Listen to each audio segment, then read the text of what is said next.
which I was the CEO.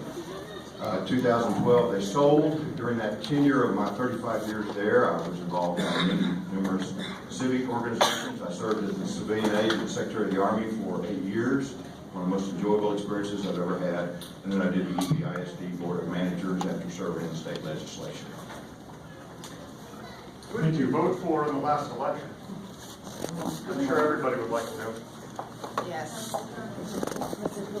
What are your feelings about the downtown trolley? And you plan to expand it, and if so, how? Can you repeat that? Yes, please. What are your feelings about the downtown and Rim Road, Stanton Street trolley? And you plan to expand it, and if so, how? Well, I was on the MPO when we, as a member of the state legislature, when we agreed to do this. I followed along with what our county judge, Veronica Escobar, wanted to do. I mean, completed, it's done. We're talking about maybe extending it into Juarez or also whatever else they can do. But a lot of it's going to have to do with funding, and most of this is TxDOT funding.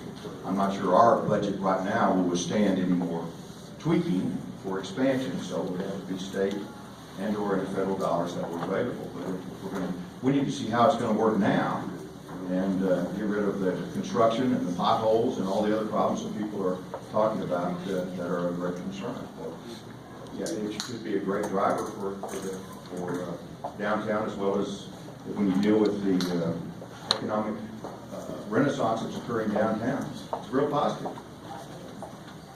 Thank you. What are the top 3 priorities that you will address on your first day if you are elected? And given that this is International Women's Day and that Hispanic women earn less than half for their salaries of what white men earn in this community, could you mention at least one thing involving gender equality? Well, Kathleen, we never had any problem at John D. Williams Company related to gender equality. And the fact is, there were several of our female producers who made more money than I did. So I'm pretty sure that I've got a pretty good reputation for supporting that. And besides that, I'm married to Dee Margo, and in most cases, people know me as Mr. Dee Margo. So that's the way life is. But the issues that are coming up here are public safety, roads, transportation, economic development, which is jobs, public safety. Did I say public safety twice? Transportation. Those are the issues you got to deal with. If you look at our charter, the #1 priority is public safety. We are the second safest city in the nation. But the other part is on the job creation taxes. That's when I left off. The only way we're going to increase our tax base is with education and attracting more jobs. Both expansion of existing businesses as well as bringing in new businesses. And right now, we're not in a position to raise our property taxes anymore at all, period, for some time. So how are we going to do it? We've got to have well-paying jobs for which people spend their dollars in consumer. So sales tax revenues. That's going to be one of the major drivers. I'd just like to ask you why you think you are the best mayoral candidate to run from office here in El Paso. I see a lot of your signs in very affluent neighborhoods, and they look very nice. But I just kind of wonder, I don't see those signs in sort of the lesser expensive neighborhoods. And I wonder how, if you might have a conflict of interest if you're being supported and representing these neighborhoods as opposed to the majority of the rest of the people in El Paso. I don't think I've had any problem in identifying with the rest of the people of El Paso. I went to college on a football scholarship because my parents, frankly, if I hadn't had a football scholarship, I wouldn't have gone to college. My father lost his job freshman year in college. He lost it again the third time. When I came here and bought JDW insurance at age 29, I didn't have the resources to do it. If I hadn't been able to have it leveraged in the debt from my mother-in-law in the bank, I wouldn't have bought it. Couldn't have done it. So there's a misimpression out there. I've worked my entire life. I understand what it's like. I built silo foundations one summer. I worked in an iron foundry another summer in Alabama before I went to college. I worked my entire life. I understand what it takes. I think that my efforts in the legislature and the support of my fellow Democratic colleagues when I ran for re-election, and I did serve on the Appropriations Committee, and then my work at EPISD, dealing with the health hole, as one person said today, left over by Lorenzo Garcia and what he did, and the turnaround he did there, and Bob Jeske's here, and I compliment Bob because he's doing a great job on this trustee.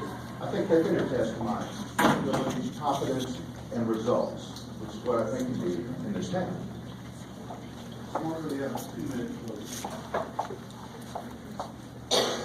People approached me after EPISD to consider running. I had not ever considered that.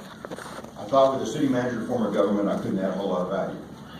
Then I started looking around. I looked at Dallas, I looked at some other areas, and I saw where their mayors really did some very positive things. I think a mayor ought to be an ambassador for jobs. And that's the key of what we can bring in. But the city council and the mayor must hold the city manager accountable for the performance of all areas within the city government. I think sometimes right now we have a little too much micromanaging. I'm not in favor of that. Those who observed me when we ran EPISD, which frankly, ladies and gentlemen, has a larger budget than the core budget of our city. It has a $480 million budget. When you look at the employer, El Paso, the largest employer in El Paso is Fort Bliss. The second largest employer is EPISD with a $480 million budget. Now, the enterprise budget of the city is $900 million. That's throwing in the airport, the buses, garbage collection, and everything else. The core budget's less than $400 million. So the thing we did at EPISD that Bob will attest to and others is we inherited a budget by the prior trustees that was a $20 million shortfall. We balanced that with no increase in taxes, no layoffs by teachers, and laid it on a firm foundation to move forward and revamp everything. That's why I think I'm capable of responding to the challenges of this community. And given all of the taxes that we're going to be paying because of the bond elections, which I would support, I think it is absolutely critical that we have someone up there who understands budgets and fiscal responsibility and how to drive capital investment to this community with more jobs. Thank you.